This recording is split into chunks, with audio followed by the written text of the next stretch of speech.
Hey guys, I'm Aaron from PhoneDog.com, and Android keeps coming to US Cellular. The LG Apex in the house, we're going to do a full review. It's another Android device on the regional carrier, and it has a full QWERTY keyboard, just like the Samsung Acclaim. So it's a nice keyboard, nice mid-range device. Is it the best Android device to get on US Cellular, particularly when the Desire's out? The Acclaim, the Optimus U, several other Android devices are on the carrier. Which one's the best? Is it the Apex? Who knows? We'll find out in the review. But first, special thanks to our friends at Best Buy Mobile. They've hooked us up with a bunch of devices. Can't hook us up with US Cellular devices because they don't sell US Cellular. But they've hooked us up with a bunch so we can give them to you in our One Paw Bandit game. One thing I like about Best Buy Mobile, when you walk in, you don't have to deal with rebates. You walk out, you don't have to deal with messy paperwork, waiting 8 to 10 weeks. You walk in, you get that $199 price out the door and don't have to worry about mailing it back. So pretty cool there at Best Buy Mobile. Enough of that. Let's get into the review. Android powered another Android phone in 2010.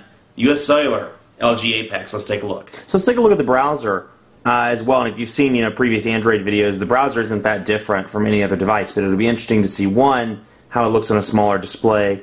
Two, given that this isn't a flash device, the pinch to zoom responsiveness.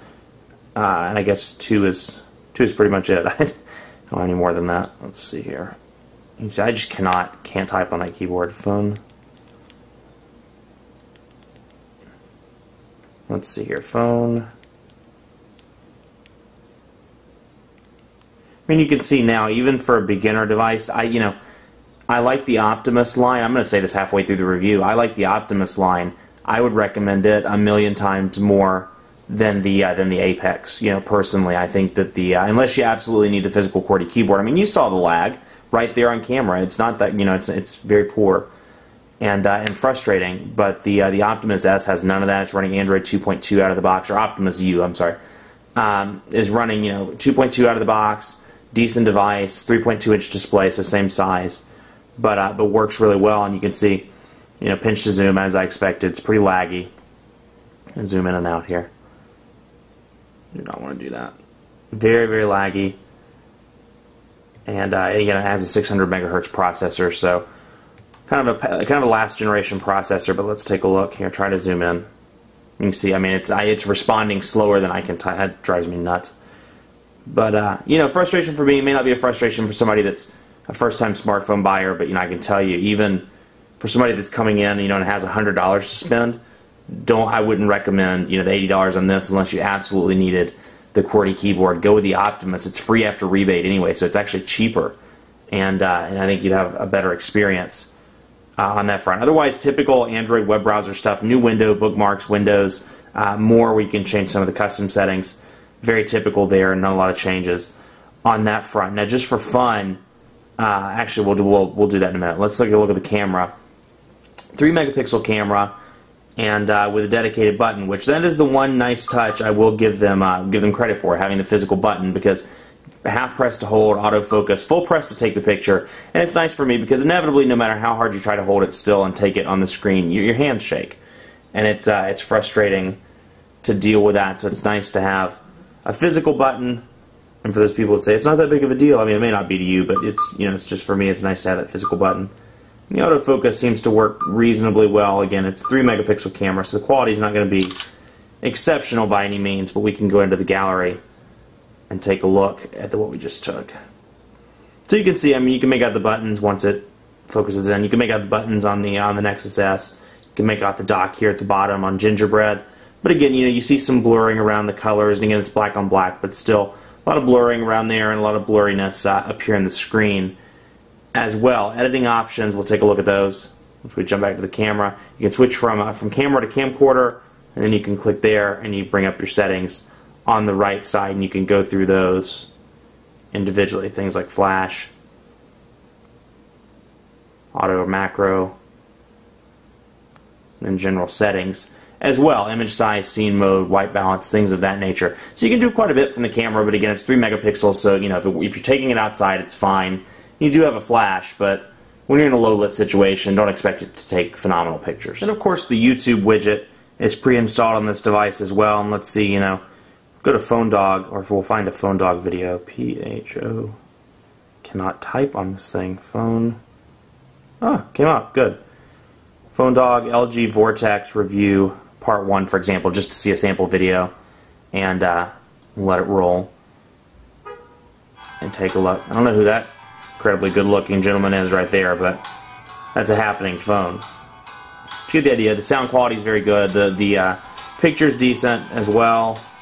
Hey guys, I'm Eric from PhoneDog.com. You know, the mid-range Android device launch, And you can see well, there's just more and more some settings as well that you can change. There's some modifications in the YouTube app. So it's cool there, cool on that front, and nice to have the media options. In terms of call quality, I've been very impressed with this device. I mean, on the call quality front alone, it's been clear. There have been no problems with reception. And again, I don't live in a U.S. cellular market. You can see the roaming indicator up there at the top. I don't live in a U.S. cellular market, but the roaming coverage has been great, and you know, they do a great job. So it's been very strong on that end as well. I'm not going to do a speed test, a network speed test, because obviously it's roaming, so there's no point. It's not a true testament to U.S. cellular's coverage. But this is an EVDO Revision A device, and call quality's been good. I took it to it's roaming on Verizon. I took it to Verizon Dead Spot in Northeast Charlotte, just past the university. And it did hold the call. It was very choppy, but still held it nonetheless. But I definitely want to do a quadrant standard test, because I want to see how slowly this turns out. So we'll take a look at it. But overall, call quality's been very good. I've been very impressed on that front. And then battery life has been surprisingly decent as well. It's running a 1500. It has a 1500 milliamp battery.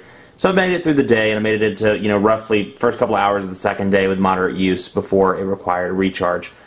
So it's not bad. If you're a first-time smartphone user, you're using it to text message, make phone calls, browse the web every now and again, you might get a day and a half out of it. But then for people that do use their phones on a regular basis and check Twitter, check Facebook, expect to charge it every night. It is still loading. Wow. It's absolutely shocking to me. I turned it, I canceled it, and then restarted it back up, and it has sat at the screen for about 10 minutes. If you look when I do the editing, you can see the time then versus the time now. It's been about 10 minutes. And it's sat in the same place and just is not loading. So pretty surprising, pretty unfortunate there on the LG Apex's part. So this, I rarely do I say this, but this is a device I would not recommend. I don't recommend the LG Apex. I mean, you look at devices on US Cellular like the LG Optimus U, and it's actually cheaper. This is $80 out the door after rebate. This is free after rebates, and excluding the holiday deals they're running right now. And much better, and just a million times better device. So whether you're looking for an Android phone for mom, first time for yourself, first time for grandma, whatever, first time for the kids, this is the best entry-level Android smartphone out there right now. And they have a bunch of great options. They have the Desire, they're getting the Galaxy Tab, the Acclaim's not bad either. But I mean, especially that Desire, fantastic high-end device there, and a good entry-level one as well. So you look at those and you're like, great, great, great, decent, and then you have this that just refuses to load a quadrant standard test. It's laggy across the board. I mean, it doesn't, it's not responsive, not fluid at all. It's really unfortunate, but I can't recommend that to anybody if they were to come to me and say, what Android phone should I get on US Cellular? Entry level, Optimus U. High end, Desire, HTC Desire. Both of those are great devices. I've been super impressed with this. So this isn't a diss on LG at all. It's just it's unfortunate that this device is so poorly made, because this is also an LG device, and they do a great job. I mean, the Optimus line's done well. In 40 days, they sold 1 million across the world. It's impressive, and it's a good phone. And as long as you don't need that physical QWERTY keyboard, it's a perfect replacement to the LG Apex. So keep that in mind when you're shopping in the next couple of days before Christmas, before the holidays, for mom, grandma, whoever. This is the one to get, unless you just absolutely love the physical QWERTY. I'd avoid it at all costs. Much more coverage to come on LG or US Cellular's LG devices, their Android devices, the Apex, and more. Be sure to like us on Facebook, facebook.com/PhoneDog. We're giving away devices on a regular basis, and we're also giving away up to 100 iPads, BlackBerry Playbooks, or Samsung Galaxy Tabs. Very cool there. All you have to do is go to facebook.com/PhoneDog, like us, excuse me, and it's that easy. All you have to do is go to the page, like us, fill out some sweepstakes forms, and you're ready to go. And then we'll give away those iPads. Hey, the chances are low, 1 in 5,000. Doesn't hurt. It's 5 minutes of your time, and you can win something. Be sure to follow me on Twitter as well. PhoneDog_Aaron. Ask me any questions you have about this. You think this, for whatever reason, is a great device. You think it's the worst. You think it's a pitch. You had it and returned it. Whatever. Let me know. PhoneDog_Aaron. Thanks so much for watching. Keep it locked on PhoneDog.com for continuing Android coverage. We'll see you next time.